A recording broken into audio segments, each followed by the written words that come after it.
recording right now. We're going to stop. You want to stop? At this point in time, we'll call the Recreation Advisory Committee meeting to order. We'll ask everyone to please stand for the Pledge of Allegiance. I pledge allegiance to the flag of the United States of America and to the republic for which it stands, one nation, under God, liberty and justice. At this point in time, we'll have the roll call. Mr. Sims? Here. Ms. Flesher? Here. Ms. White? Here. Ms. Nelson? Here. Mr. Pascal? Here. Ms. Webster's excused. Ms. Gilroy? Here. Thank you. At this point in time, when I want to ask the board members to look over the minutes to see if everything is correct, and if not, we need a motion to get the corrections, or if they are correct, a motion for approval.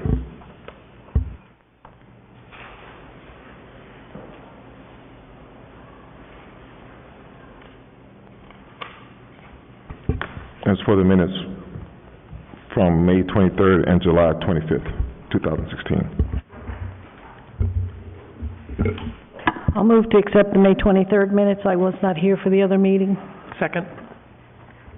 All in favor of? Aye. Aye. Aye. There's no corrections.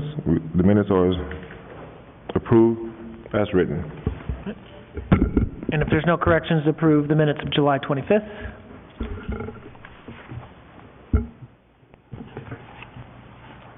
The second. Get a second?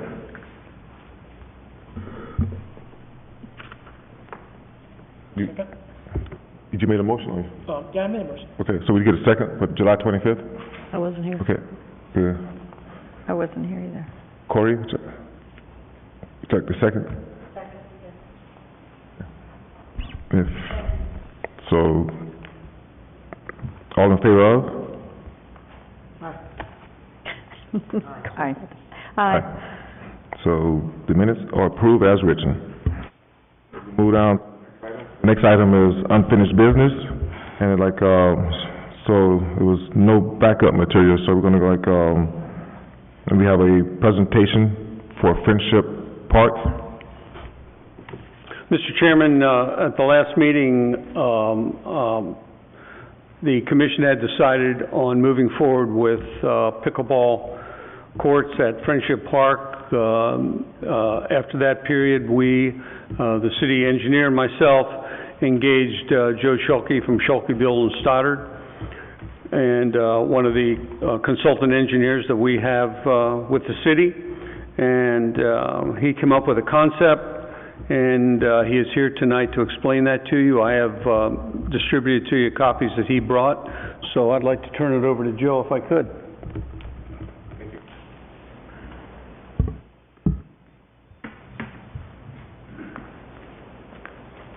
Good evening. My name is Joseph Schulke, Joe, both Schulke, Biddle, and Stoddard, and it's a pleasure to meet with you all tonight and talk to you. I met with Joe and Frank, I think it was September, October. They said that the rec committee was interested in adding 8 new pickleball courts over by the baseball fields, and then we walked around, took a look at it. And he had asked me to put together a proposal for our services, and as well, I did a quick sketch of how I think it could work. Of course, there's different ways to go about it. I think you got a handout, a copy of the plan, and it looks like it's on the screen as well. So the challenges you have on that site are you got existing lights, stadium lighting out there, or not stadium, but field lighting, which I've located on this aerial. You've got the existing baseball field, and how do you want that to function and fit 8 pickleball courts, and try to provide some additional parking. Doing a little bit of due diligence work when I was preparing a proposal, we discovered that the city actually owns a 30-foot strip of property. I don't know if I can point to this.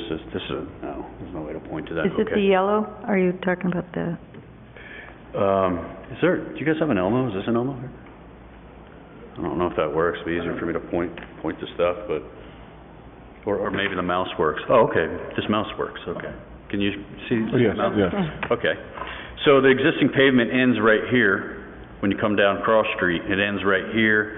And the city was not sure whether they had additional properties. Well, we found, we did a review of the property appraiser's website. It looks like the city owns a 30-foot strip up to here, 15-foot to here, then another 30-foot on the other side of the church that connects to, I guess it's Old Dixie Highway here. So, my suggestion when we went out there is, boy, it'd be nice if we could extend that road and we can get some additional parking here. So that's what we're showing here. Showed about 10 parking spaces, and there are nice canopy trees along that property line. We put a landscape island around each of those canopy trees here, right there, and right there. And then we'd have 10 spaces, including a handicap accessible space right here. We'll continue the walking path you have here to here, suggesting we would put street lights along here for parking, for the walkway, and then connect to the walkway here, where your tennis facility is, and then go up for your pickleball courts in this area here. The Little League field needs to be a minimum of 200 foot to the fence, typically. Soft fields vary. I've seen where they're 200 to 220 on the corners, and maybe they deepen 225 all the way up to 275 in the center. I just drew this at 210. We have enough room to make it 225, and certainly we could go about 225 and deep in the center and just move those back a little, but I just don't have direction on what kind of field that wants to be. But, you know, we can work with that. So, also what we work with is the existing lights here, right here, and they're way back here. Joe thought, for economic reasons, obviously, let's leave those lights. So we tried to place these where we weren't gonna affect the lights. And if you do have a chain link fence, it shouldn't affect the lighting in the field. You're still gonna have the same lighting. You just basically have that. And then in the pickleball court, we'd probably put some lighting on either side, here and here, here and here, here and here, and here and here. We did a little research, and it looks like the pickleball courts are small enough where you don't need them on all four corners, but on the two sides. So this is basically just kind of a little due diligence concept plan that Joe wanted us to present to you before we get started on which my proposal included coming up with up to three different conceptual plans, which actually be drawn in AutoCAD and in more detail, as well as an electrical engineer would do schematics for the lighting. I'm assuming we may have water fountains that would need power for the refrigerant, or little refrigeration units in the water fountains themselves, for the lighting in the tennis courts and that type of stuff. So we're proposing 3 conceptual plans, different variations of that, and they would also be accompanied by construction cost estimates, so you'd know here are the plans and these are the costs for these 3 different plans. We'd present them to you again, talk about them, pick an option, and then we would move on to the second part of my proposal, which would be the final engineering, final design, the electrical design, the civil engineering design. It would be, again, it'd be all-inclusive as far as our services, from the conceptual planning, electrical engineer, surveyor, do the survey work we have to survey, and we also have, we're working with an attorney to do some title work to find out if the city actually owns this piece. And if they do, we maybe will extend the road and provide parking for the baseball field as well. So we would do title work on this property here, this property, this property, this property, 4 properties. We do the title work to see what easements, what exists, who owns it, and then the surveyor would actually survey that and draw it, so we'd have a good base plan to start from to do the design work. I think that's in a nutshell. I'd be happy to answer any questions you have, and I'm sure Joe might be able to answer some questions too, as far as the administrative aspects. And I have a quick question real fast. Like, just from this diagram right here, how much space is in between the actual courts? You got like, I mean, it's from like, say, from court, so you got 1 and 2 to the right, then you got 3. So between 1 and 2 courts, which is one set, to 3 and 4 in between, how much space is in between? Well, I drew that by hand and didn't dimension it, but I did draw it to scale, and I can tell you each court is 20 by 44. Okay. So, in between courts 1 and 2, I provided about, I think it's about 10 to 12 feet, and then between 2 and 3, where you're, separated more, I have, about 20 feet. Okay, so that's my question, like, between 2 and 3, I should have said. Yeah. Say about 20 At feet? 20 feet, I thought that would be an area where you could put, the water fountain, a couple benches, that Okay. type of thing. And then, we say by scale, the outer fence there for the ball field is about 210, you said right now, but it Yes. could go out to like, 225. I think we can get about 225 if you look. If the fence was almost running into the fence in the back of the pickle court, and I can also slide those pickle courts down a little bit to the south and to the southwest as well. Okay. Like I said, a lot of the softball fields you'll see, they're shorter on the left and right hand, and they're deeper in the center. And that would, we can do that, facilitate that by just moving 5 through 8 back. Okay. Get a deeper center And, field. and at the maximum of 225 feet to the court, I guess this, I gotta get my bifocals on, something sense. So if we max it out, the center field, and that's court 5 and 6, or so 5 and 6, 7, 8, how much of a distance between that fence to the closest fence of the pickleball court? So if you go out, I imagine we could almost share a fence at that one location. Okay. We'd share a fence. No reason to have 2 fences and 5 or 10 feet between it. Good. So we can do that. And so maybe that fence, and baseball fields, they're not always perfectly circular. Maybe that's at a diagonal, this part of the fence right along here. If we had the fence right there, it would be about 225. okay, We could easily slide these 4 courts another 25 feet and get about 250. In center field here, almost to the center of those courts, right through there. You can go like that, and then, then come over here. And I think I have room to slide these further south. And that's an existing path. This path can even be moved a little bit to the south too. So, Okay. it really, until we have an accurate survey, this is all on an aerial and and it looks good. plus or minus a few feet. But, and that's why we'd be doing conceptual plan, a couple of them. The other idea is taking all these and just going straight across this way and maybe across like this, as well. But this way seemed to impact less of the existing drainage because there's a kind of retention areas right in here. That's my question. So, on the existing drawings for the first courts 1 through 4, is that an outer perimeter fence that goes around 1 through 4, or is that? Walkway. Would have an outer fence to the courts themselves, or not, or are they open? Yeah, I think that there would be a, Or to minimize chasing a ball yeah, around? there'd be a little bit further beyond the court, you'll have an outer fence, and I think that would be the shared fence with the baseball field. Okay. You know. On the back end, but would there be a fence to the, surrounding the entire court as opposed Right. to the back end, right? Exactly. All the way around, okay. Yes. And then on that space and that dimension, I know that to that west side, where that pavilion is, Right here? to the left, yep, that pavilion to where courts, 7 and 8, 6 and 5, that's a pretty big drop off in there in that drainage area. So as far as that stability of the space of where the courts would go, has that been, in looking at it from a structural standpoint, those are gonna be sound, we don't have to worry about? Oh, yeah, the- well, Or is that premature at we this just point? have to fill it. I mean, we haven't, we haven't gotten there yet, but I can tell you it's all stable sand there. You just bring more sand in, you'll build it up. And, Okay. and we just have to replace that retention area with maybe an area in here. Okay, so that was my question, can that area be filled in? Yeah, it's just a trade-off. Okay. You do the permitting through the St. John's and you just relocate areas. Another area might be right in here, that we can put some retention.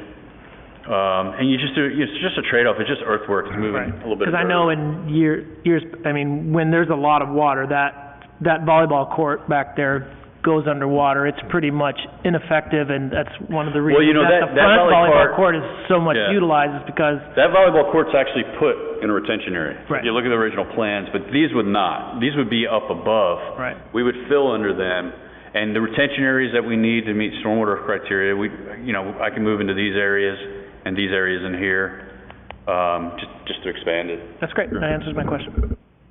Tammy, you have any questions? Nope, I'm good. Joanne?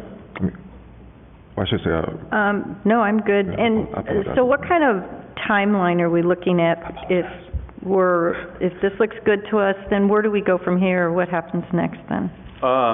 What happens next is we would do the title work and the survey, and that's probably, 4 or 5 weeks to get that work done. And then we start the design, and then we do the conceptual drawings and the cost estimates. It'd probably be another, maybe 4 weeks, something like that, maybe 8 weeks out. When you guys approve that and tell us to go forward, then final drawings and permitting probably take 60 days after that. And then do we get an idea of what the cost then at that point? Well, yeah, that would be after after we do the conceptual plans, which would be, like I said, maybe about 8 weeks. 4 weeks for the survey and title work, another 4 weeks to design and do the cost estimates. And that'll be on the conceptual plans, 3 different ones. And we'll present them to you. This is what it's going to cost for this layout, and this layout. And Then from it there, goes I'm to assuming, council then? yeah, I'm assuming you're going to give me a direction to go with one of them or a hybrid of 2 of them or something. And then we'll do complete drawings, and you'll have a good idea of the cost, because we'll have cost Now- estimates for the... Now, the lights that are out there in the field, we're going to keep them there, and can we directionally have them pointing to where to where the new courts are going to be? No, I think, this is just my opinion, but my electrical engineer will have Bryant Jenks would have a say in this as well. But my thought process is, those lights will stay as they are with the intentions of lighting up the baseball field. We'll have separate lights for the courts. Because I know lighting There's a couple is reasons for expensive. that. One, you don't want to have to run those big lights No. to light up the courts, and vice versa. And right now, they're set to light up the baseball field, and they're up high enough where the courts are not going to block that light or affect it detrimentally. It'll still light up the baseball fields. Okay. And again, the perfect situation is move these lights up to the baseball field here, but that's just a cost that, you may not want to... So after they do the survey, we'll be able to find out if that road actually goes up the side, up towards the baseball, Right. and between the church and the other property going out, does that... We already actually- know, I'm 90% sure, when we met out on site, we talked about it and said, well, maybe we can extend this, and Joe and Frank didn't know whether they had this property or not. Well, I went on the property appraiser's website and found that the city has a deed for this property. It goes like this, and back down like that. So we know we have it to here. I don't think we have this, but during the title work, we'll take a look. So this allows us to at least extend the road this far and get, 10 or 12 parking spaces here. If we don't have this, then the city may have to make a decision in city council to approach that property and try to buy it if you think it's valuable and you want a roadway there. But between those two properties, what I'm curious about, does that run right to Old Dixie? This, going right here? Yes. Yes, and then it goes down and actually So, next to Old Dixie. would it ever be wide enough? That's what I'm Well, kind the of curious, problem if we is, ever have access No, to see, that. it's 30 foot here. It's only 15 foot here. Yeah. I don't know why. It's almost like an alley, it's the width of an alley. You can put a one-lane road in there. You can put a 12-footer in there. That's just future. Okay. Rosemary? No, I'm fine. Rosemary? Thank you, Mr. Chairman. I like the plan, it looks nice. I would suggest that the fence be brought back to softball regulations, just even if the field is underutilized right now, I'd rather see it conform to regulations. This way, in the future, if we ever have a softball or baseball or anything, I would like to see it be a regulated field so that it could be used. That's my only position on And this. how high of a fence do they put when they do that? Frankly, I don't know. I have to do I'm the just research on kinda that, but What was the question? probably about How high is- 5 or 6 foot high fence. Yes, about 6 foot. Okay. That's a really good thought process too, Rosemary, because like I say again, having it at the maximum, having it at the maximum, it'll be good because I know I kind of umpire tournaments from time to time, so, and to have it at the maximum is good, because then you can always, if you have a smaller age group to come in, to lower the fence, so that's a pretty good idea. So I think if we're gonna do it, that's one of my suggestions, which I would piggyback with her, it'd be good to have it at the maximum of 225, and then because certain tournaments always, for smaller kids, they bring in portable fences to make it smaller or shorter Sure. for that, which is something that the tournaments would do, so. Right. So it's good. It's a I'm good idea. excited about this. Exactly. We walked this and to me, it's really a nice layout. It's gonna be used well. I mean, so hurry up. Well, I provided the proposal to Joe and Frank, and I assume does that have to go to council before I so that's before the 4 week, and 60 days goes, I have to, someone's got to give me the official, and that may take a couple weeks to go to council? Yeah, Mr. Chairman, depending on what happens tonight and the feedback I get from the commission, Joe has provided me a money proposal, work authorization proposal, and it's $43,700 that I would have to take to council and get their authorization to effect that and get this process going. So, assuming everybody likes what they see and hear tonight, I would take that to council on the 14th of December, assuming that is favorable with council, then we can proceed and give Joe the go-ahead, and he can start the process. One of the main things, if you don't mind, before we get too far into this, one of the main things that was in my and Frank's brain about this was that since the Little League is requesting exclusive use of the Little League fields, we want to, and why we kind of changed our mind on keeping this field as a baseball field. Remember, before we wanted to do something about that and move it, we want to keep that now. We wanted to give it as much flexibility as we could, so the instructions we gave to Joe was put the furthest fence in there that you could possibly put, and while still putting the pickleball courts in. That's number one. Number two, the parking.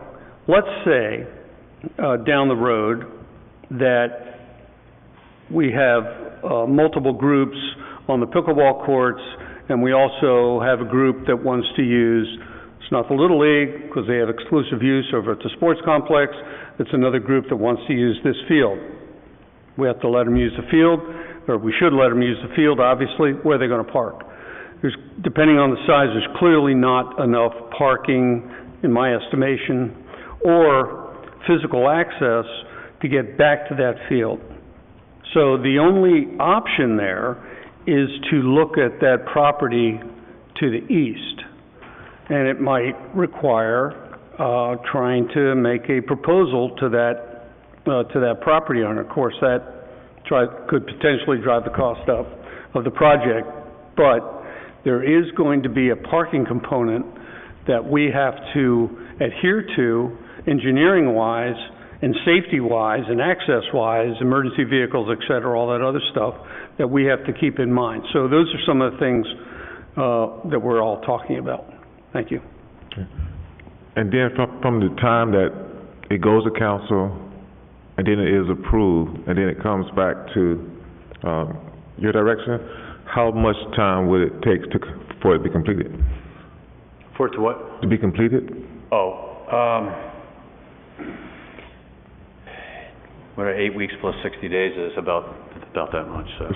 Yeah, 4 weeks for the survey, title work, 4 weeks for the conceptual planning and estimates, and then we get the go-ahead from either you or council or both to do the final plan, and then another 60 days to get the permits in the final design. Then, of course, we have to put it out to bid. Right. I didn't mean to interrupt.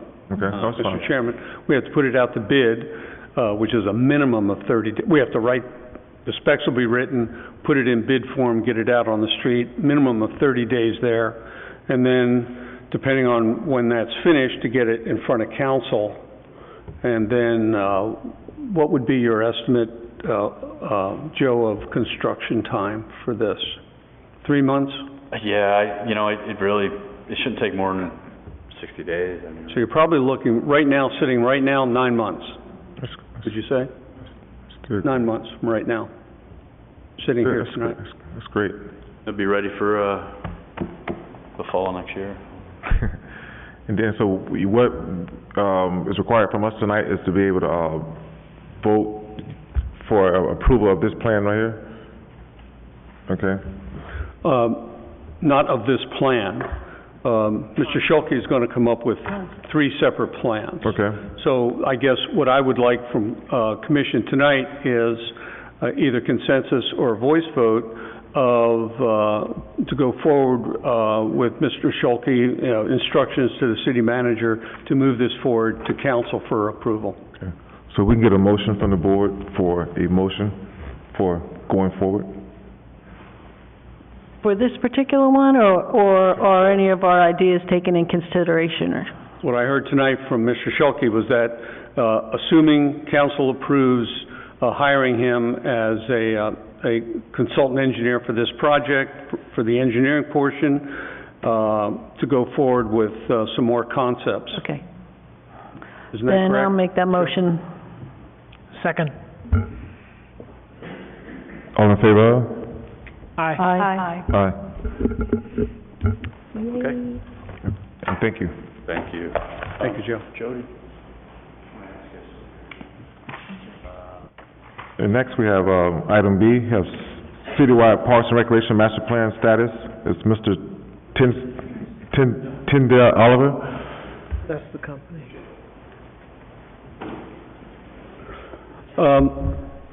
I'd be remiss if I didn't introduce Ms. Margarita Hernandez to the commission, and to fill the council, the commission in on what has transpired since the last time that we talked about this. We, at that time, we had a community development director on board who resigned her position and left employment of the city. That left a huge void, and actually, she was involved with this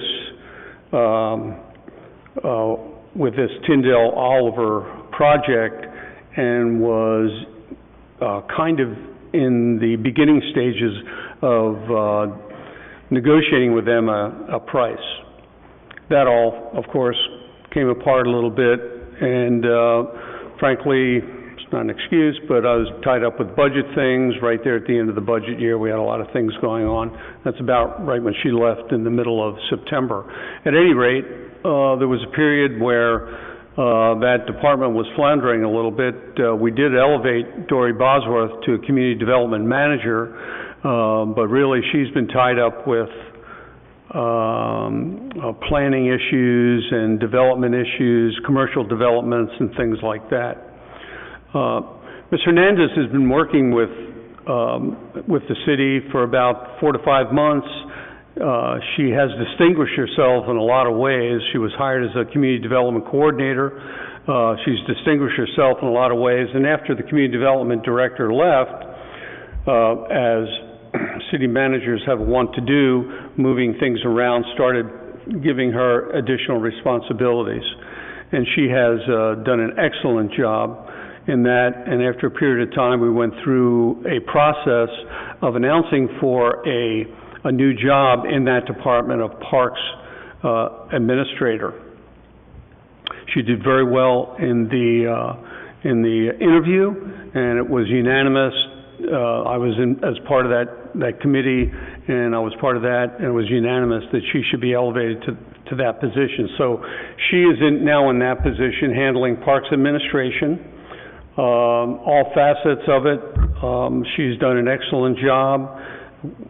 She's kind of just taken this over, the Tyndale Oliver thing.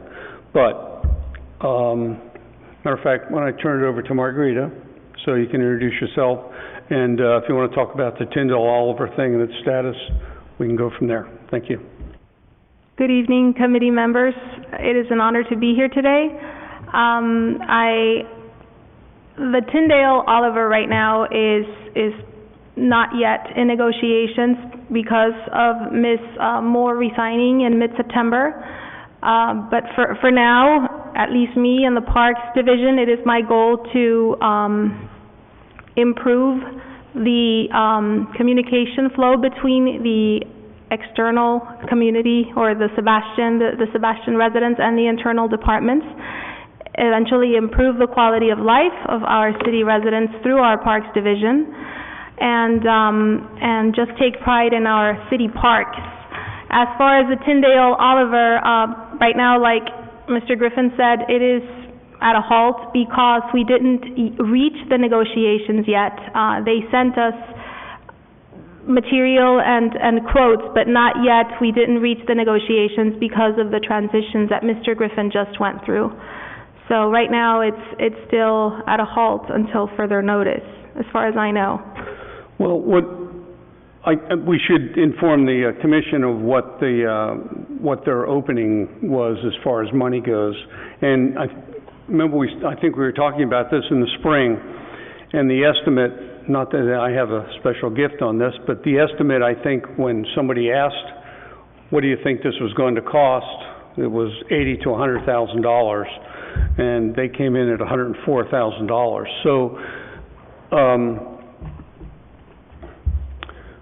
frankly, in all honesty, I think there will be some reticence at the council level on approving this. If it is $104,000, we can go back to them, to Tyndale Oliver, obviously, and try to beat that down a little bit. But my experience with these things out at the airport and trying to get these studies done at other places, that just doesn't happen much. There might be a little bit to play with, but not much. So perhaps it might be smart of us to think of an alternative. Okay. And is it possible for us to be able to look at the, because the figure that we gave, like you said, was between $80,000 to $100,000, and they came back with the, so is it right for us to be able to go and look at that next one that was in line? The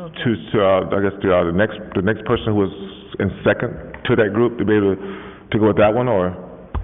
Sure. So That was Little John. What were you thinking when you just said alternative? Well, the alternatives would be, as Mr. Sims talked about, going to number 2, or really doing it internal. Okay. And I was talking to someone, and we were discussing this and the monies that it would cost. In Vero, when they did their art downtown plan, and I'm trying to think of the name of the planning group that helped them do that, and I think, I don't know if it's a county or state program that does, do you know which one I'm talking about?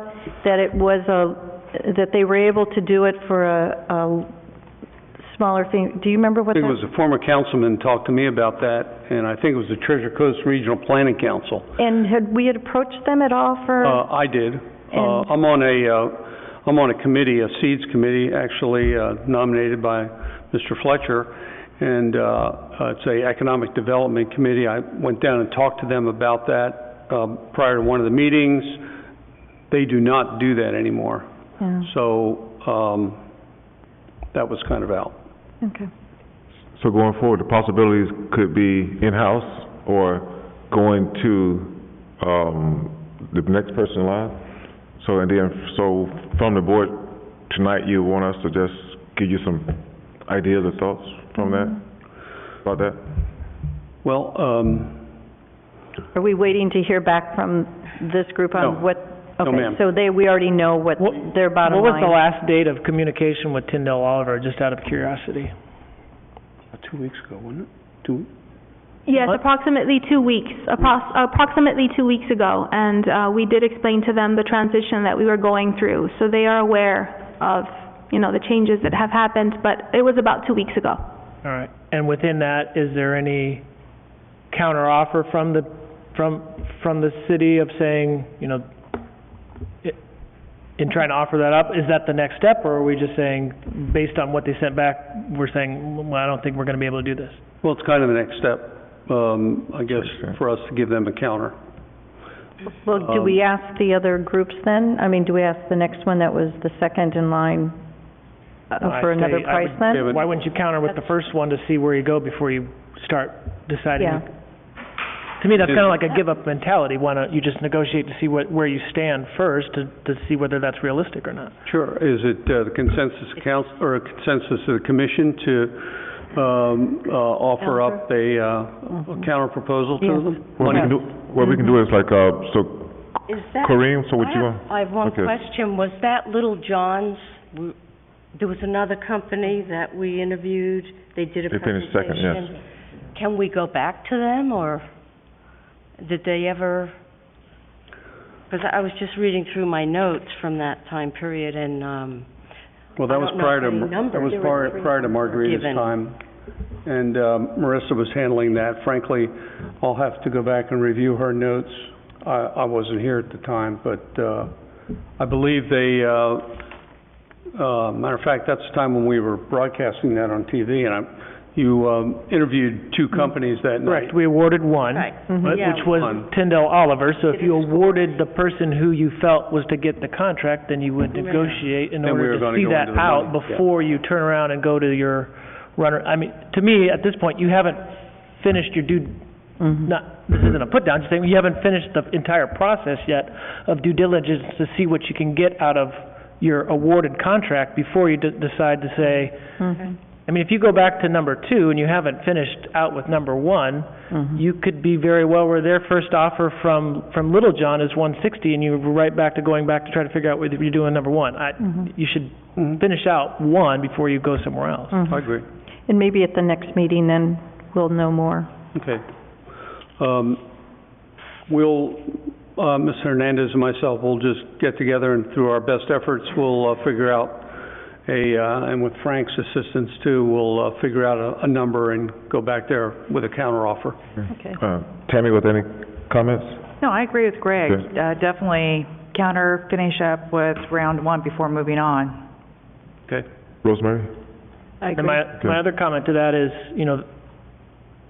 once we get the offer back and we see where we are and we talk about it as a council, to still then talk to that as a commission, then to talk to city council. City council's changed, and also the idea of like why we feel this is important of, it goes back to when we look at alternatives, what are we giving up of saying we're going to do this internally, which those things were on record as to why we felt we wanted to go down this pathway of trying to do it as come-along experts and trying to figure out and learning it on the fly for its long-term ramifications of what we need. So that needs to be fully discussed. I think at that point, if city council decides, no, we're not going to do that, now you're at a point of saying, okay, we exhausted the primary idea that we agreed on, what are our alternatives? As opposed to going to council saying, this is what I think we're going to do now.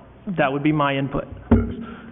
I think that's spot on, but I would ask the commission, for example, the Schulke proposal. Consensus tonight was that I was going to take something to council on the 14th of December to start the process with them. That number was, what did I say it was? $43,700. So it sure would be nice if I could have a member of the commission give testimony when I make that presentation to council on the 14th. Okay.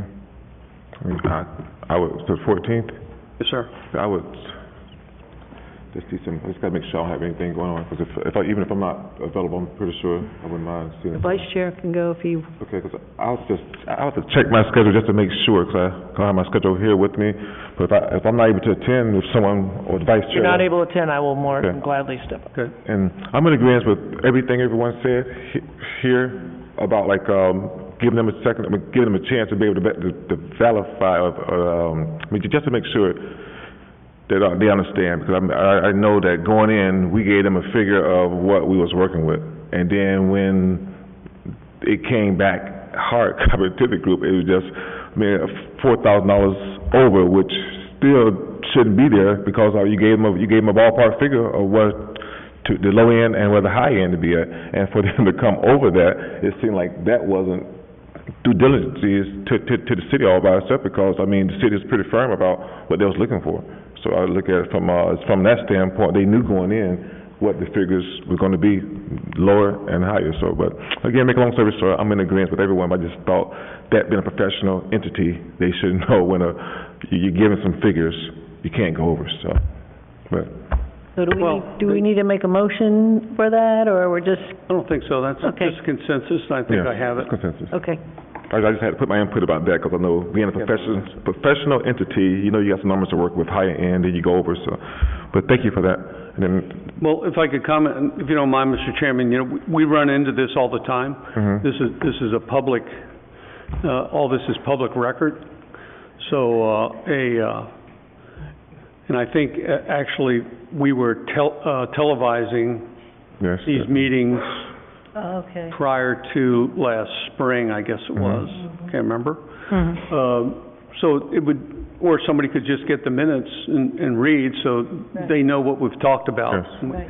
So, and they have a profit motive, and we can't blame them for that. So, you know, we just have to work around that all the time. Yes. But you said going forward, also you've seen it whereas, you had experience whereas they're not gonna budge, or you said, well, not they, meaning the current group, but the other entities wouldn't budge too much at all with the figure that they brought in before whomever it was. So going down, I mean, it's something to look at. So, like Greg said, good to go back to them and just to see. So we thank you for that. Yes, sir. So the next item would be update on the hurricane damage to the parks / rehab. Let me talk about that, and I maybe want to drag Frank into that. If you want to take a seat over here in the green chair, Frank, if you don't mind, you can jump in. But let me just go through our hurricane rehab that we started. Hurricane hit early morning or late evening Thursday and into the early morning on Friday. We met, Frank and I met very early, maybe 9, 10 o'clock that day, and it was apparent that we were going to have to start an operation to clear our roads. So we had to start a push operation, which we initiated with our public works folks, and we got them out there trying to clear the roads, which they did.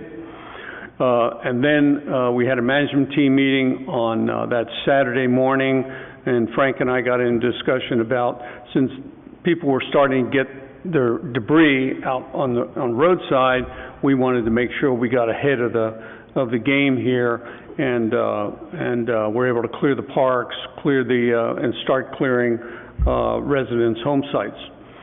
What we did was, because we did not know yet if FEMA was going to help pay for this operation, therefore we couldn't activate our contract haulers at that point.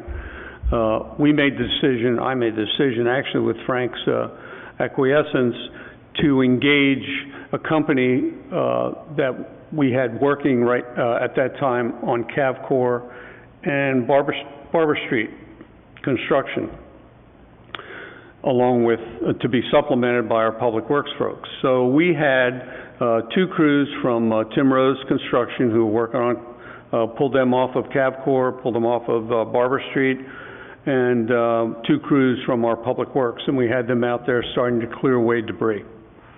That went on for approximately a week, Frank, 1 week till that Friday or Saturday, I think it was. They worked Saturday through Sunday, and I think through the following Sunday.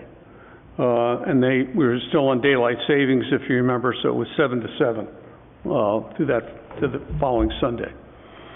There was a meeting on that following Tuesday, I believe it was, with Ed Lopresti down at County Emergency Services. At that time, the determination had been made that we were in fact going to get FEMA funds for hurricane removal, debris removal, vegetation, A and B, which A is safety, A is debris, and B is public safety. So we were fairly assured that we were going to get funds from FEMA for that reimbursement. So then, we felt confident that we could activate our contract haulers to come in and start the process again. So we already had been through one pass of picking things up. Now we're going to get our haulers back in to do it again. So we did that.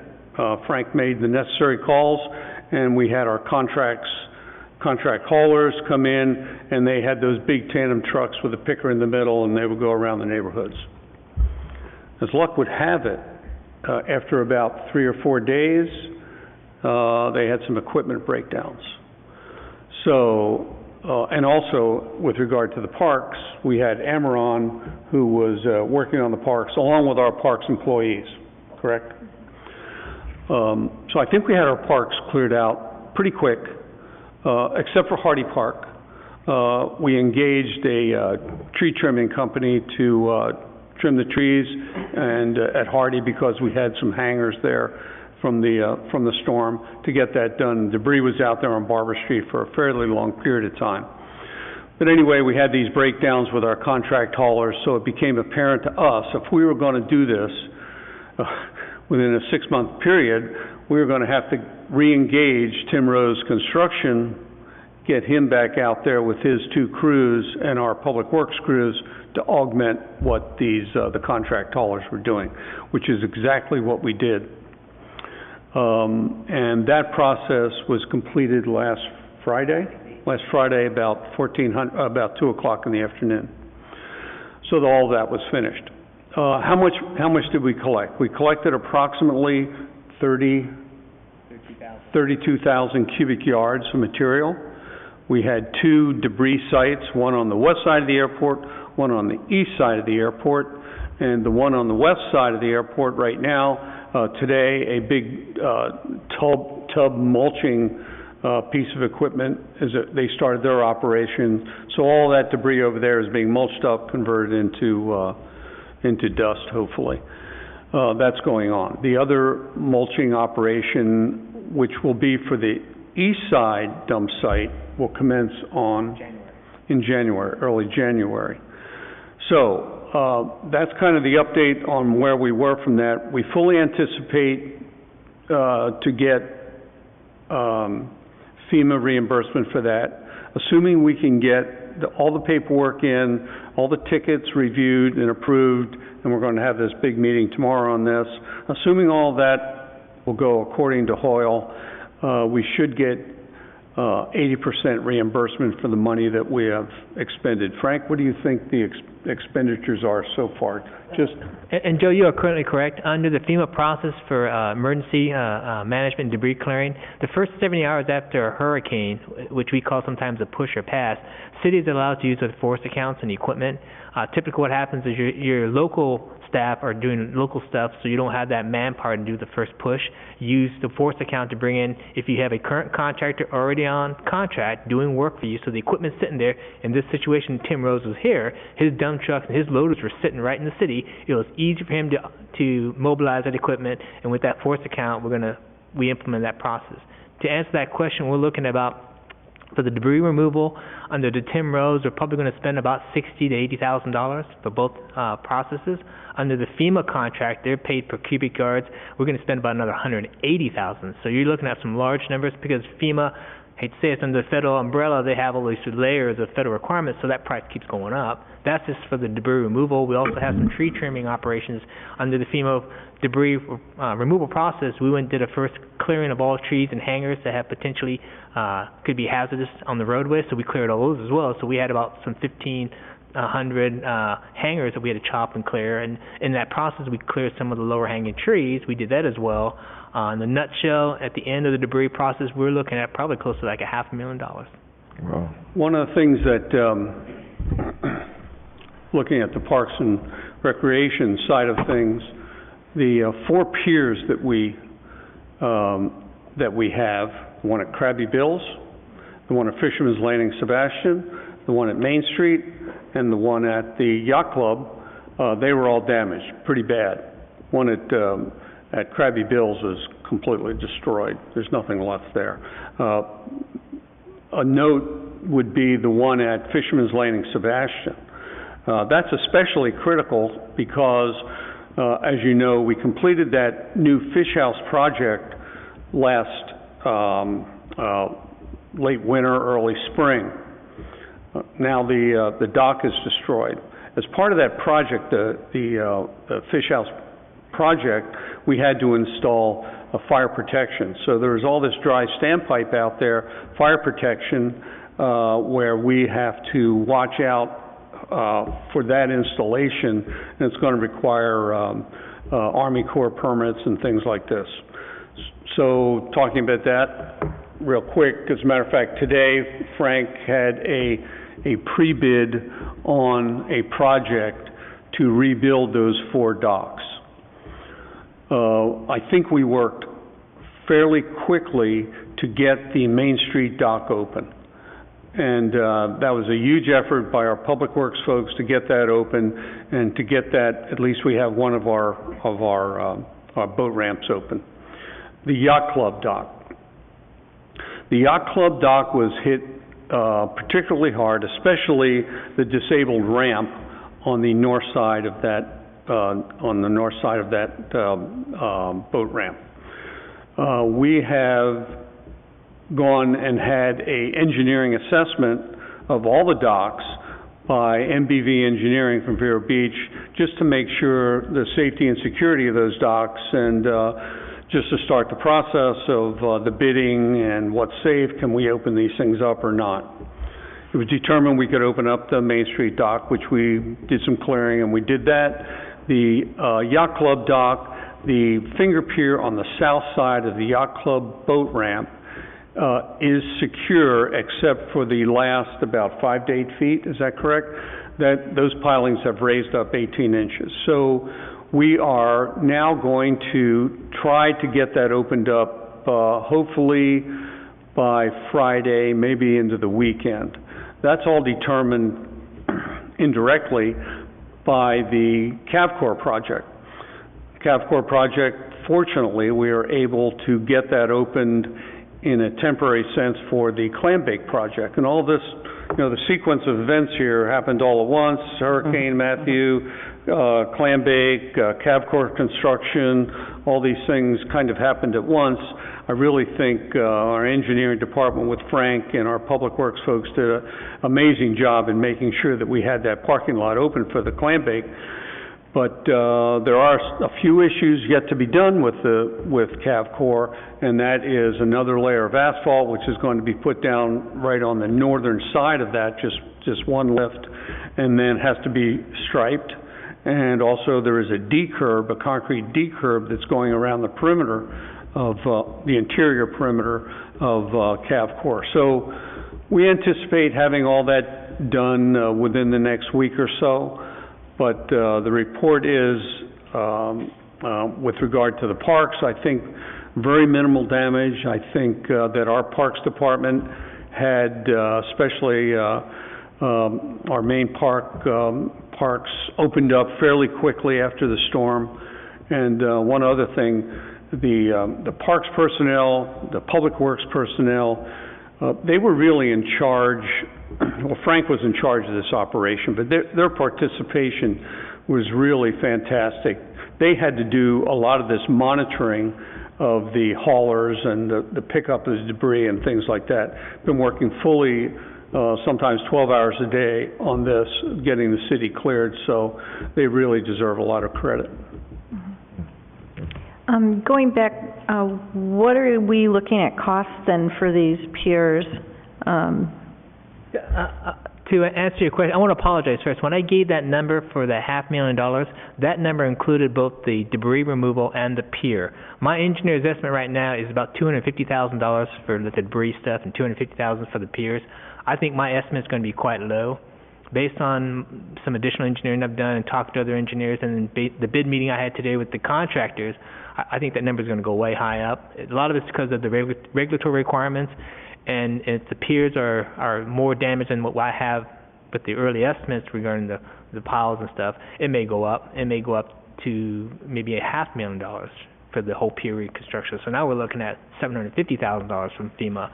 Again, because I don't have a good idea what on the piers, it's really hard to determine. Good example was when we did the marina, new fishing for the working waterfront. The design Shoki did, half the piers that we had designed for it didn't work. So we had to do a change order and do some modifications to the piers.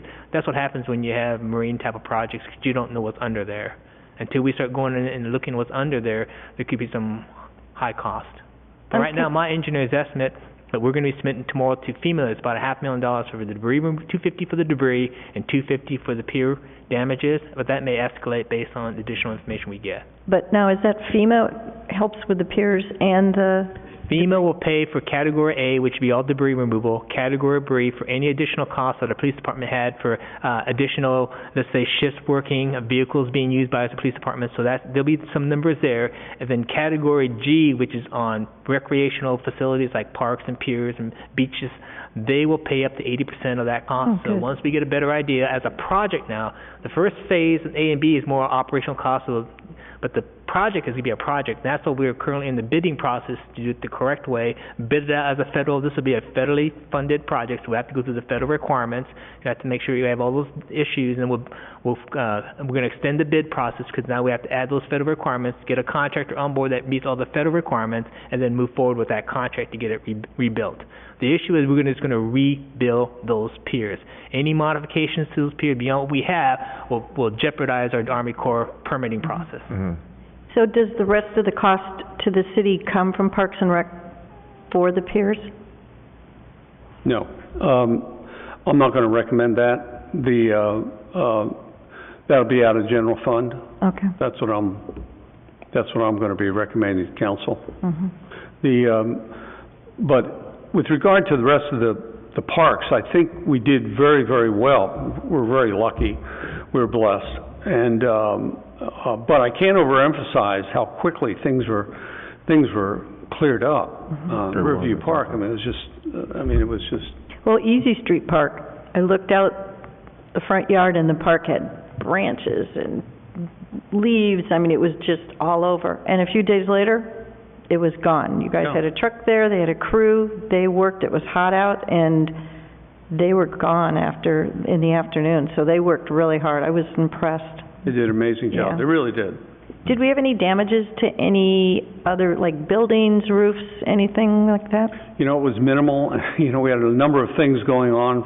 For example, we had a roof project going on right next door at the police department to replace the whole roof. Couldn't have happened, Matthew, couldn't have happened at a worse time in that respect. But really, we came out fairly well on that. They made great repairs. That project was just, this is a little bit off subject, but that project was just certified today, I believe, by the building department. So they did a very good job. How about the screen, like over at the splash pad? Did they take all those, like the tarps and things down before the storm, or did they? I was just wondering how those survived, even over at the Creative Playground where we have those sun tarps. Creative Playground, they were not taken down. But there's a silver lining there, because I got to inspect that. One was left. And looking at it, the poles supporting those shades, we decided those things had to be refurbished. So we're in the process of doing that. We're getting estimates on that right now. So. Because they're loose, or what? No, they're just disgusting. I mean, they're rusted and things like that. So we're going to refurbish those things. But how did the screening go? The screening is going to be replaced, and so. Right. Good job for the Any more questions? cleanup crew, though.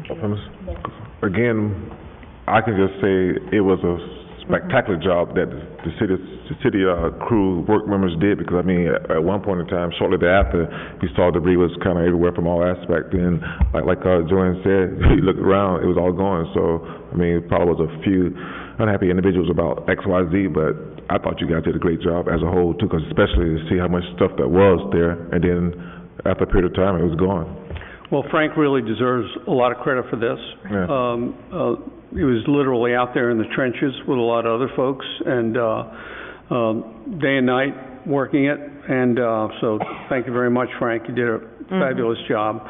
He really ramrodded the job for the city.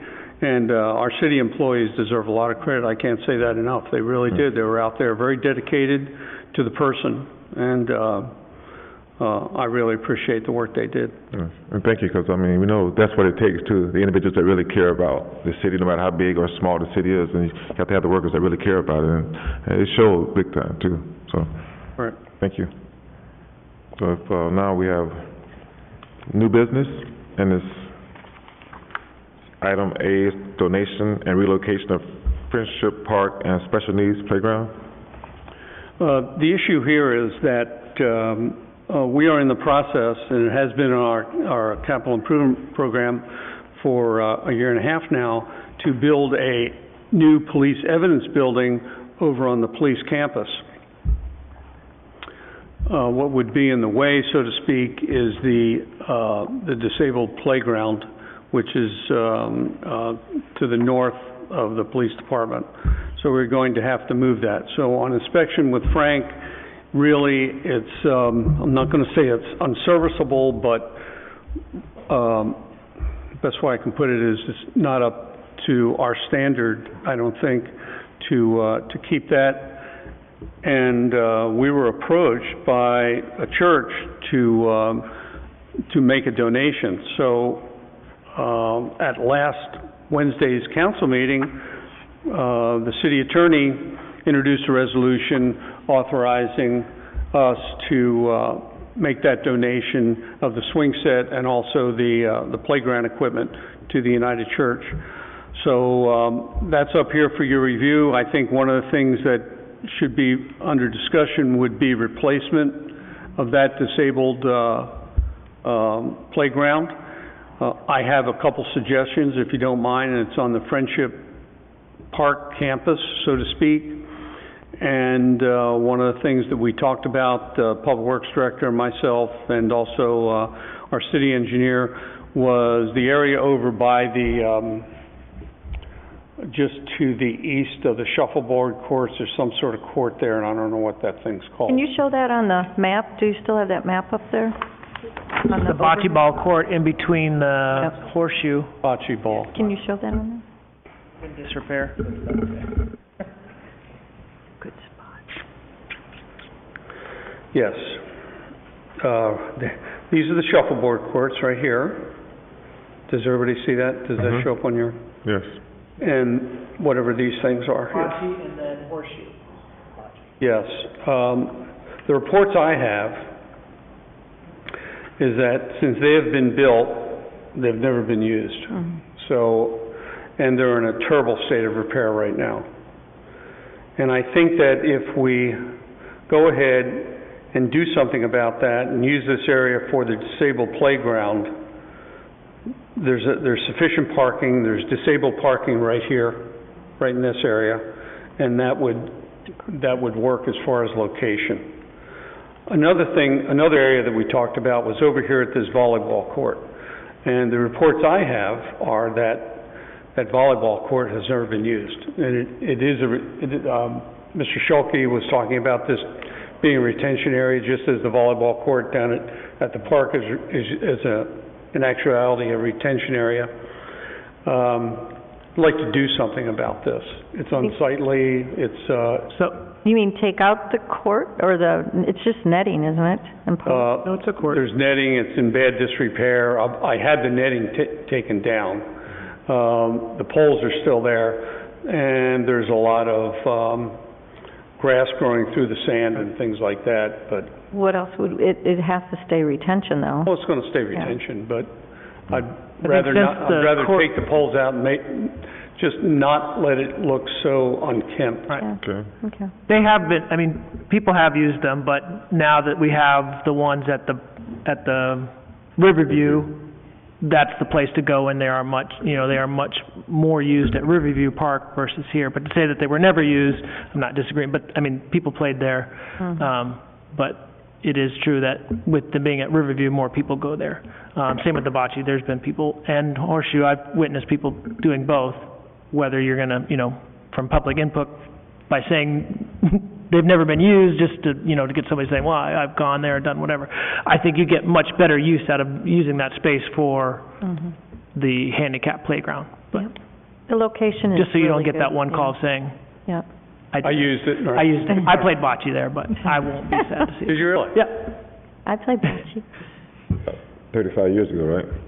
But that location is really a good location. When we walked it, I think it's a good location. it'll be a good location to move the playground there. Plus, it's closer to the Boys and Girls Club. I mean, it's a great place, so I'm in favor of that. Well, what this will entail would be I'm gonna go to the city attorney and, or, excuse me, the city engineer, and I'm gonna look for a mini design of how we can convert this to the disabled handicap, playground, and I'll be coming to the commission after we do an investigation of what's out there, because this is gonna be a money event.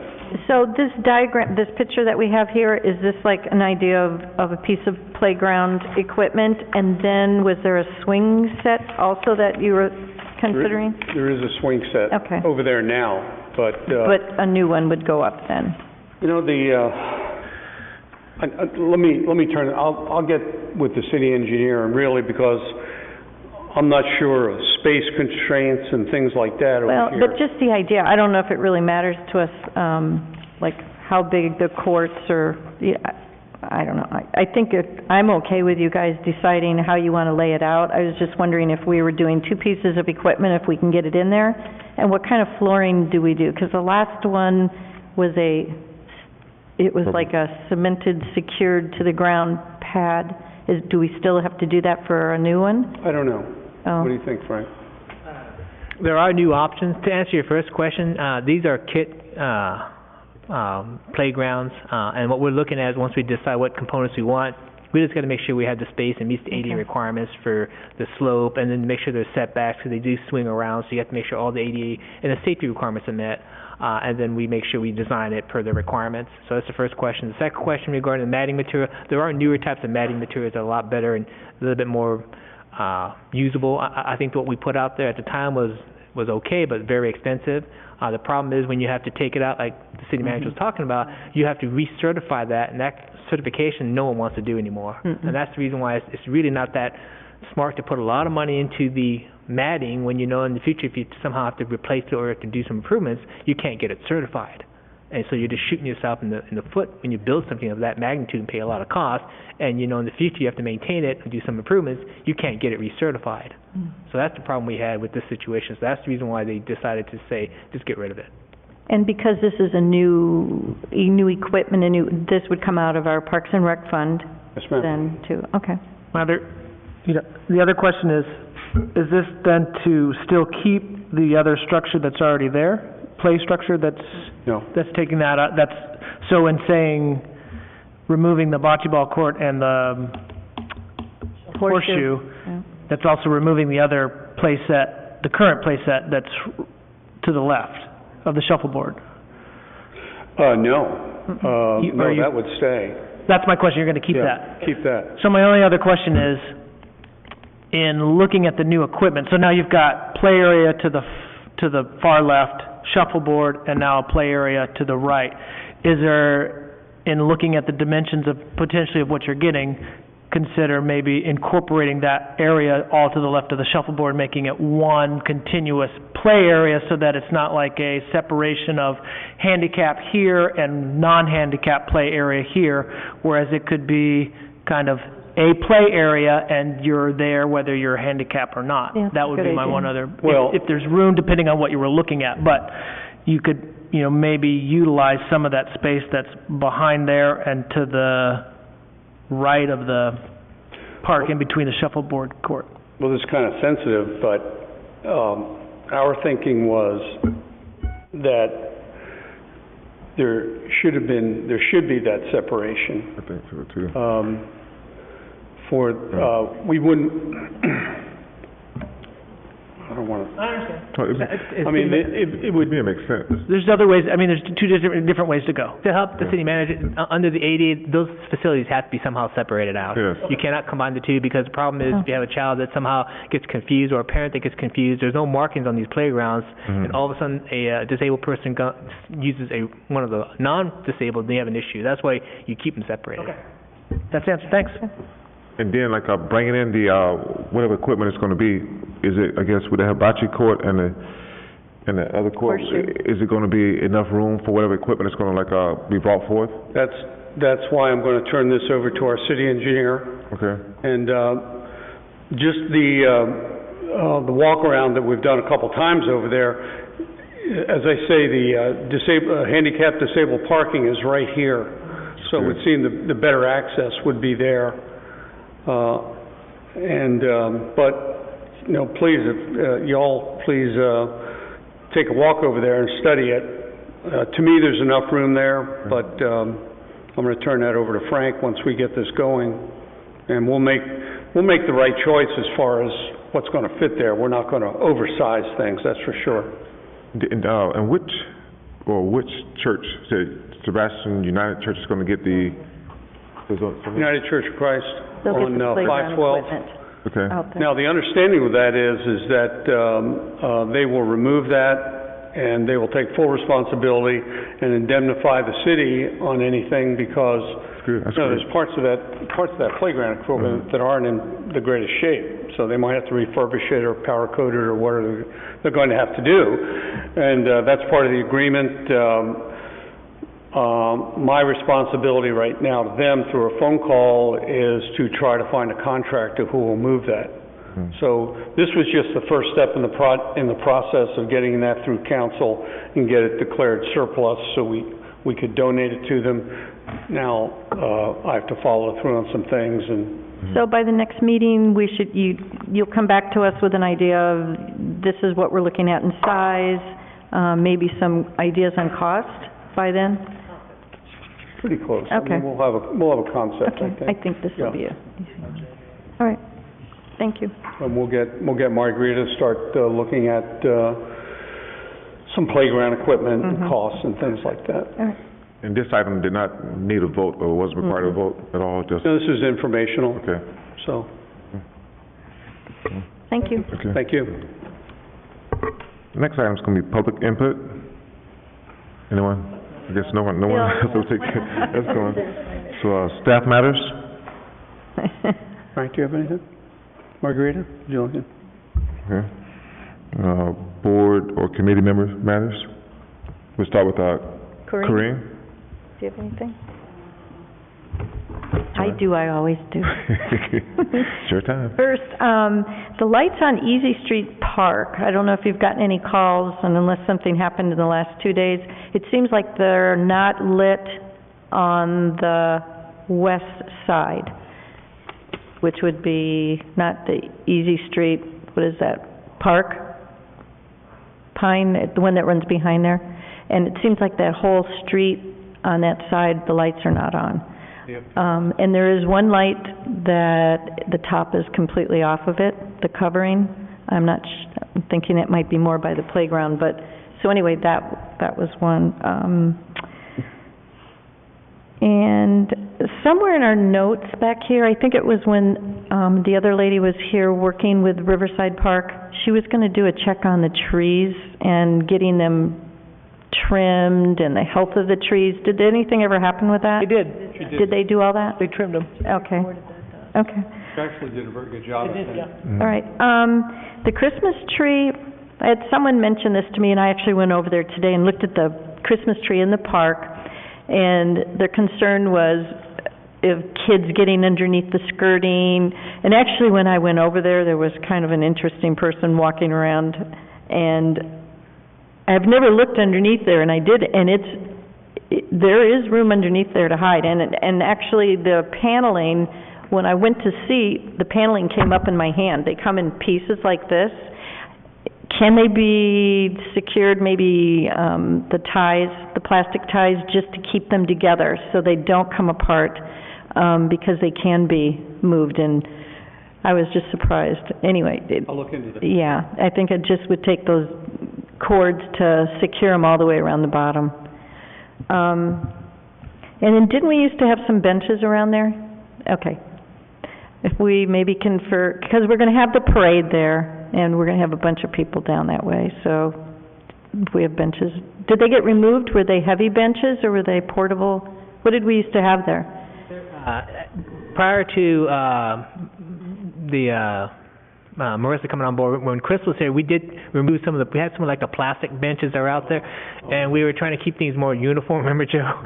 We're trying to keep things more uniform so it doesn't look like a piecemeal of different benches, and so we took out those plastic ones. Okay. And we still have them. Are we putting any back, or not thought about it? We were going to, and I think that got dropped in the budget, but I'll look into that. Okay. I know they have some over at the Public Works compound. I'll look into that. Okay. And just a thumbs up on the cleanup though in the parks. You guys did a great job. Citywide, it's fantastic. I couldn't believe how quickly things got picked up and cleared out. So they all did a good job. Thank you. Rosemary? Joe, could you just give us an update? Last meeting I attended, we were talking about paving that area behind the stores and making a circular driveway through there, over by Veterans Memorial, remember? At the overflow parking. Yeah. Mm-hmm. We ran that in front of council, and it wasn't really, it really didn't fly.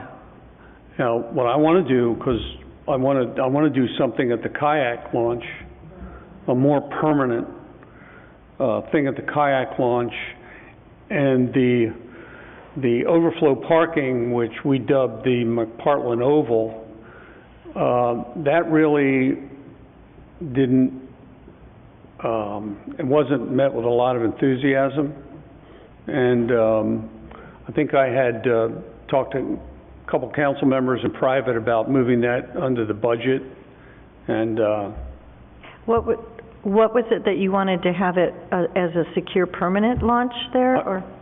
At the What- kayak launch? Well, Right, there's for two the separate kayak. things, Mhm. two separate things. The kayak launch, I wanted to put kind of that pervious pavers in there to Right, make that right. a more permanent turnaround for folks. And we have since removed that gate that's there. So that gate is no longer there.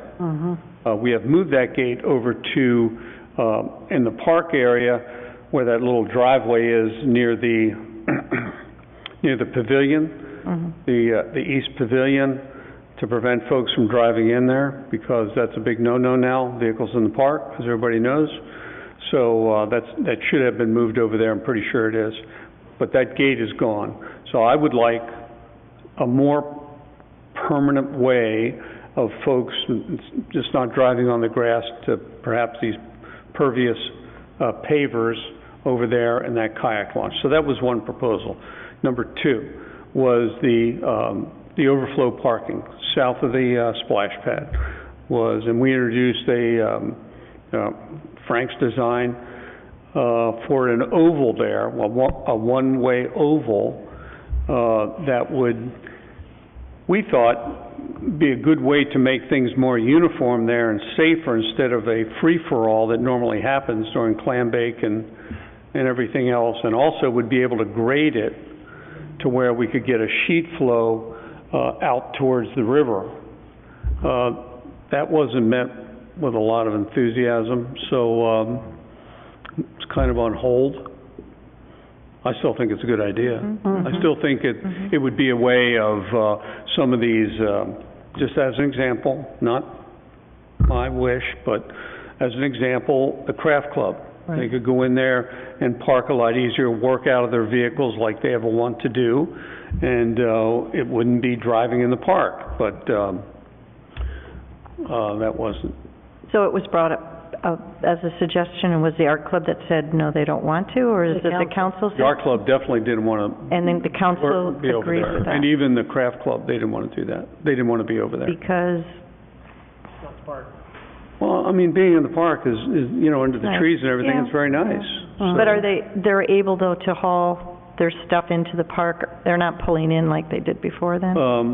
I am happy to report that they are not, and they're not real happy about the city manager allowing, 30,000-pound beer trucks in for clam bake, but as the park's resolution provides for a parking plan to be modified by the city manager to provide for that, where we have 40,000 people in a weekend visiting our park, so I think that's appropriate, and we made proper provisions, a parking plan as far as where people will pull in and plywood underneath the wheels and things like that. That's what we did for clam bake. So we're still going through the throes of that, and Margarita's right in the middle of it, baptism of fire there, so it's... I think it needs to be brought up again, especially in that parking, that overflow parking. That's a nightmare. So hang in there. I think it's a good idea, but Yeah, I do too. Also, I received an email from a citizen about a dead tree in the dog park, and he had said that someone from the city had went over and looked at it. Are you satisfied with he said there was a dead tree in the middle of the dog park, and it was dangerous. I think I remember that. I got that, and I passed that along. I think they took it out, didn't they? Did they take it out? I don't know what happened with that. I think they will be taking it out. When I spoke with Public Works, they said that they would be doing it, probably after the debris removal. So they should be in the process of removing that tree. Okay. Okay. That's all I have. Thank you. I have one more thing I forgot. You can go. Marguerite, I'm just going to give her a thumbs up. She had emailed us about doing the judging, helping judging with the Halloween. And so I thought, well, that'll be fun. So I went, and it was a really windy day, oh my gosh. And the clouds were coming, and here was this poor woman out there. She had boxes and all kinds of stuff, and I introduced myself because I hadn't met her. I met you a little bit, I think, before, just a few minutes in the office. And this was her first. This was like kind of an initiation, like, okay, you're doing the Halloween thing. And so we talked about it, and I can't remember who the other lady was that helped. Andrea Ring from the NRB. Yeah. And so we put it together, and she did a good job. She was a good sport, and it was really a lot of fun. And so I offered to help during the Easter egg hunt, and I'm going to encourage you guys to come and help, because it's a good way to get out there into the community. She needs the help, and we can help, and we'll work together as a group, but it was a lot of fun, so I'm just going to encourage you to do it. And she did a really good job, so call me when you're ready. Thank you, and I actually thank you very much for your assistance. It was very appreciative. Thanks. And what was fun is the judging. When I gave Halloween candy out in my neighborhood, 2 of those kids that were in the costume parade came up my driveway, and I looked at them and I said, I know, I've seen you before, and they were just, woo. So it was a lot of fun. It's a good community event to do. She did a good job. Tammy? Hardy Park, you guys did an excellent job, and there was a lot of branches down, but it's looking good. We are out of maps. Is that something I can pick up, or is that something, how do we get them replenished? I've seen a couple of different ones that have been empty for a bit. I'm sorry, say that again. With our city maps. For the kiosks. For the park, yeah, for the kiosks, It's not just that one, and there's a lot of them. I don't know, do the storms are just being replenished, but Riverview Park, there's several throughout town that have the map. But I don't know, the fact that you can read it, I mean, how much are we restocking those things or not? I don't know. That's a question. If it's something we need to do or not. I draw a blank. I thought they were pretty nice. We put a lot of work into them. I think they've looked fantastic, especially with people from out of town. To see the overall view of Sebastian. We started it. I'd like to keep up with it. Yes. No, I mean, I like the map part that you can see. I don't know, We'll look into it. if we can know what the take rate is versus them just not being in there, I don't know how you'd figure that out. Yeah, if we could replenish them. The second one is, I was not here for the meeting. There was discussion about a blue light in the fountain on Easy Street. Is anything else on that? I was under the assumption that might be donated. Can you enlighten me on that? There was no real consensus from when that was brought up. Actually... It was a suggestion by Sonny. By Mr. Sonny Cab, I think it was. Yeah. And he took that to council, and I think they pretty much shot that down, didn't they? Yeah. On that note, my son is autistic, and that would mean a lot to me. We go to that duck pond quite a bit. What is the price on that? I have no idea. Could you get that information for me? The company that I work for, they would be willing to do some donations. It just all depends on the price. If you could get me a price on that.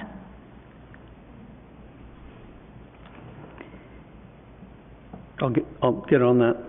And that's all I have. Greg? I don't have anything further. Okay. I like, piggyback on, that parking, paving, because I think we had a project at some point, and it was gonna be for a tulip in between the fields, and it's gonna be on the, I think it's the north side, next to the baseball/fire department. So did we, did that fall into the same path as far as with the boat ramp things, so you can put on hold for a little while? A little history. This is regarding, the overall project started off being a drainage project, which is the detention pond. If you go out there right now, it's about 95% complete. The pond is all done, it's salted, it's ready to go, it's being fenced in. That was main purpose was for water quality and also to retain the water. That is the one last area of the Sebastian that still floods. With this new retention pond, we're not going to have that flooding. In addition to that project, we were going to do some road improvements, which we did. We repaved portions of Tulip, and we were going to put in some parking along the soccer fields. Yes. In the review process to the permitting agencies, they didn't see that as being funded. Most of this project is being funded through DEP, and they're the ones that says we ain't funding it. And that's how that portion of the project got removed. Okay. So if something that the commission wants us to look forward into another project, it can be added as a separate project, but it's not part of this current project, which is about ready to be completed. And it's mainly because of the permitting agencies wouldn't fund it. No, it's just that we haven't heard anything else about it, so I just want to explain. And again, Mr. Hernandez, thank you for sending that email out about the Halloween, and I really wanted to be there if I had something going. So, but going forward, like Joanne mentioned, if there's anything from the Easter egg participation, I would think if you wouldn't mind emailing us, letting us know, because I would love to take part in it, in anything in the future going forward. So I thought that was a pretty good idea. It's just, I feel real bad not being able to go there. I would love, especially after getting an invitation too. And other than that, I can't think of anything else at all. So the next part is going to be our next meeting date. Do we have, is there a Christmas parade, or do we have any information on that? This weekend it is, next weekend? It is, sorry for interrupting, but it is this Saturday, I believe at 6 o'clock. This Saturday, 6 o'clock, Riverview Park? Yes, Does ma'am. Santa come in on a boat like usual? Is that what he does? He'll be in the parade, he'll be last. Oh, in the parade. And, So it's a Christmas parade parade. starts at, Main Street Boat Ramp area and Okay. ends at Riverview Park. All right, very good. Light up is Friday night. Right. And I have to plug that because we go every year and it is fantastic. If you haven't been, you need to go.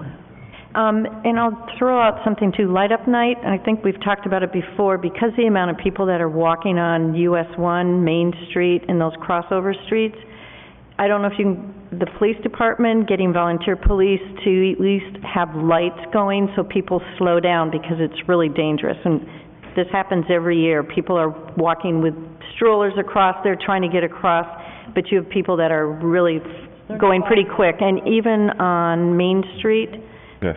Main Street and US 1, because that's a crossover, and there's people turning their cars, coming in and out. So I would just suggest maybe heads up to the police department, if they can get volunteers to just park the cars, flash the lights to slow the cars. We've had a number of meetings on that. One of the other things that we're doing this year at the entrance to the city, actually a little bit north at Riverview Park, we're putting on one of our information board signs. That's going to be deployed. There will be another one that's going to be from south traffic flowing north, and for north traffic flowing south, there'll be another one just to the north of Sebastian Realty, one of our message board signs warning about Light Up Night. So something we didn't have last year. Yeah, but I just think the lights going, people stop or slow down enough just to do it, because it is kind of scary. All right. I agree. And Susan, I would think that the 26th probably wouldn't be a good time for I the won't after be in Christmas. town, So for what I think it's worth. the next meeting date we can set for January 23rd. Yes, okay, January 23rd. And if there's no further discussion, consider the meeting adjourned. Motion to adjourn? There you go. All in favor?